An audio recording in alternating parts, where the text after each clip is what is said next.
Reservation को लागू करने की व्यवस्था में बेईमानी है तो आपका रिजर्वेशन कैसे पूरा हो?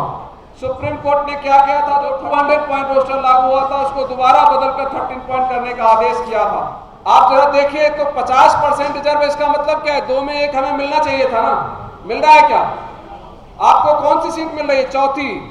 3 सीट ऊपर की कौन ले जा रहे हैं? इसका नुकसान पता है कहां हो रहा है?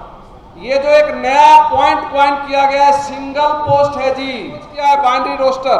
अगर हम उसको फॉलो करें तो हमें 14 में कितने मिलेंगे? 7। ये एक बड़ी बेईमानी है जो बड़े खुले मन से, और ये इसमें सुप्रीम कोर्ट, हाई कोर्ट, किसी का ध्यान यहां पर नहीं जाता, और देश के अंदर जो बड़े बड़े लोग हैं जो मेरिटधारी हैं उनको ये बेईमानियां नहीं दिखती। आप में से ज्यादातर लोग ये जानते हैं रिजर्वेशन की शुरुआत 1967 से रिजर्वेशन मिल रहा है SC ST को, और 1993 से मिल रहा है OBC को।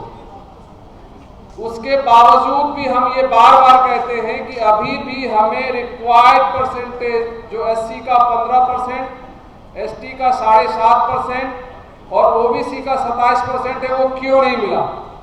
सरकारी नौकरियों में हमारा वो रिप्रेजेंटेशन पूरा क्यों नहीं हुआ? मैं वो समझाने की कोशिश कर रहा हूं। जब रिजर्वेशन को लागू करने की व्यवस्था में बेईमानी है तो आपका रिजर्वेशन कैसे पूरा हो? दरअसल रोस्टर है क्या? रोस्टर वो फॉर्मूला है, वो टूल है, वो औजार है जिसके माध्यम से ये तय किया जाता है कि कौन से नंबर की सीट किस कैटेगरी को दी जाएगी, कौन सी सीट UR को मिलेगी, कौन सी SC को मिलेगी, कौन सी ST को मिलेगी, कौन सी OBC को मिलेगी, कौन सी अब नया जो EWS आ गया उनको मिलेगी, और कौन सी PWD को मिलेगी। वो एक पॉइंट है, उसकी मार्किंग होती है। और आपको ये जानकर आश्चर्य होगा कि भारत सरकार का सर्वोच्च न्यायालय से पास डिसीजन के बावजूद भी ये बेईमानी DOPT ने अभी तक जारी रखा हुआ। आप एक चीज देखिएगा, हम शुरू करते हैं, जरा PPT की तरफ भी आप लोग ध्यान रखिएगा। रिजर्वेशन लागू करने का मूल हथियार है जो ब्यूरोक्रेसी से लेकर सारे प्रोफेसर्स, डॉक्टर, इंजीनियर्स की जो नियुक्तियां होती हैं, और जो सारी लड़ाई, जिस प्रतिनिधित्व की लड़ाई हम लड़ रहे हैं, जिस भागीदारी की लड़ाई हम सब मिलकर लड़ रहे हैं और यहाँ पर इकट्ठा हुए हैं, अगर वो ईमानदारी से लागू किया गया होता तो एटलीस्ट जो संविधान के प्रावधान है उतना तो कम से कम लागू हो गया हो। वो नहीं है। हिंदू अखबार इन्हीं के द्वारा छापा जाता है, the Hindu. 60% OBC SC post जो है अभी भी वैकेंट है। उसकी वजह क्या है? पोस्ट बनने नहीं दिया जाता। नेक्स्ट दिखाइएगा। ये दरअसल इसको अगर आप देखेंगे एक बड़ी लड़ाई है IIT और IIM।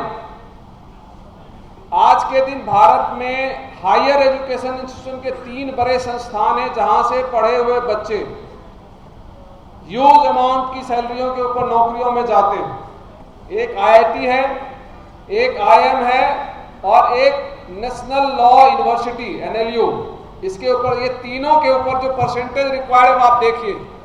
अगर आप देखेंगे, मैं आप वहां ध्यान से देखिए, नागपुर की स्थिति क्या है? SC 0%, ST 0%, OBC 0%, unreserved 100%। ये रिजर्वेशन के हालात हैं आज की। ये आपको पुराना डेटा नहीं है हमारा, ये देश के जितने IIM हैं, Indian institute of management, top के लोग यहाँ से पैदा होते हैं जो आज के दिन कहाँ नौकरी करने जाते हैं? प्राइवेट सेक्टर में, और जिनकी सैलरी कितनी होती है? करोड़ों में। उन करोड़ों वाली संस्था में हमारा रिप्रेजेंटेशन क्या है वो मैं बताना चाहूँगा। डिफरेंट है। मैं अगर सबको पढ़ने लगूंगा बहुत समय लगेगा, आप देख लीजिए। लेकिन एक मोटे तौर पर आप आंकड़ा अगर उठाकर देखोगे तो नागपुर में 100% सीट जनरल के पास है। अगर आप घटते हुए भी आओगे लास्ट शिलोंग तक, शिलोंग सबसे बाद में खुला हुआ IIM है, वहां पर भी 69% सीटों पर कौन बैठा हुआ है? अनरिजर्व कैटेगरी के लोग बैठे। क्या खेल होता है? और अगर अंग्रेजों ने ये कहा था कि समाज का एक तबका है जिसका न्यायिक चरित्र नहीं है, तो उसका एक नमूना है। 1993 में जब ओबीसी का रिजर्वेशन लागू हुआ, तो रिजर्वेशन लागू करने में जो भारत की संस्था है DOPT, department of personal and training, जो भी सरकारी नौकरी में है वो जानते हैं कि इसका काम क्या है। जितनी सरकारी नौकरियां आती हैं, सरकारी नौकरियों वालों के लिए रूल रेगुलेशन बनाने का जो काम है वो डीओपीटी करती है। उस डीओपीटी ने 1993 में एक रोस्टर प्रस्तावित किया था, जो बाइनरी रोस्टर, मैं समझाऊंगा बाइनरी रोस्टर क्या है, लेकिन उसको बड़ी बेईमानी से उस बाइनरी रोस्टर को हटा दिया गया और उसके बाद एक बहुत चालाकी से एक रोस्टर लाया गया। पहले 40 पॉइंट का रोस्टर था, बाद में 13 पॉइंट का लाया गया, और जब सब लोगों ने उसको एक्सपोज करना शुरू किया तो 200 पॉइंट रोस्टर लाया गया। यहाँ पर बैठे हैं सूरज यादव जी, रतन लाल जी भी होंगे। 2018 में हमने बहुत जोर शोर से लड़ाई लड़ी थी, क्योंकि तब भी सुप्रीम कोर्ट ने एक इंटरवेंशन किया था, जो आज वर्गीकरण की बात चल रही है। सुप्रीम कोर्ट ने क्या किया था, जो 13 पॉइंट रोस्टर है उसको बदलकर, जो 200 पॉइंट रोस्टर लागू हुआ था उसको दोबारा बदलकर 13 पॉइंट करने का आदेश किया था। और उसके बाद 1 साल की लड़ाई लड़ी, भारत बंद किया गया। साल भर की लड़ाई के बाद दोबारा 200 पॉइंट रोस्टर वापस हुआ। पर आपकी जानकारी के लिए बता दूं, वो भी फेयर रोस्टर नहीं है, उसमें भी बेईमानी है। ये मैं बहुत ज्यादा डिटेल में नहीं जा रहा हूं। अगर रोस्टर ठीक होगा तो हमें क्या क्या लाभ होगा। एक तो हमारा रिक्वायर्ड परसेंटेज पूरा होगा, प्रमोशन में जो हमारे लोग आगे बढ़ते हैं उनको जो फायदा होगा, उन सारे कामों के लिए इसकी जरूरत है। नेक्स्ट कर दीजिए। अब जरा इसको ध्यान से देखिएगा आप लोग, ये बेईमानी का टूल है, जरा ध्यान से देखिए।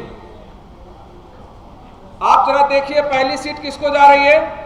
3 तरह के रोस्टर्स हमने प्रपोज किए, मतलब 2 तो भारत सरकार के हैं और एक थर्ड वन जो बाइनरी रोस्टर है वो हमारा प्रपोजल है कि क्या होना चाहिए। 13 पॉइंट रोस्टर में पहली सीट किसको जा रही है, अनरिजर्व को। दूसरी सीट किसको जा रही है, अनरिजर्व को। तीसरी अनरिजर्व को, और सेम रह रहा है 200 पॉइंट रोस्टर में। वो साथी जो हम सारे लोग जो बहुत जोश से कहते थे कि हमने बहुत लड़ झगड़ कर 200 पॉइंट रोस्टर बचा लिया, मैं उनके सामने ये रखना चाहता हूं कि देखिए हमने बचाया है, लेकिन हम अभी भी 13 पॉइंट रोस्टर को हटा नहीं पाए। वहां पर 13 पॉइंट तक जो रोस्टर का पॉइंट चलता है लगभग वही है। इसका मतलब क्या है, मैं आप जरा ध्यान से सुनिएगा।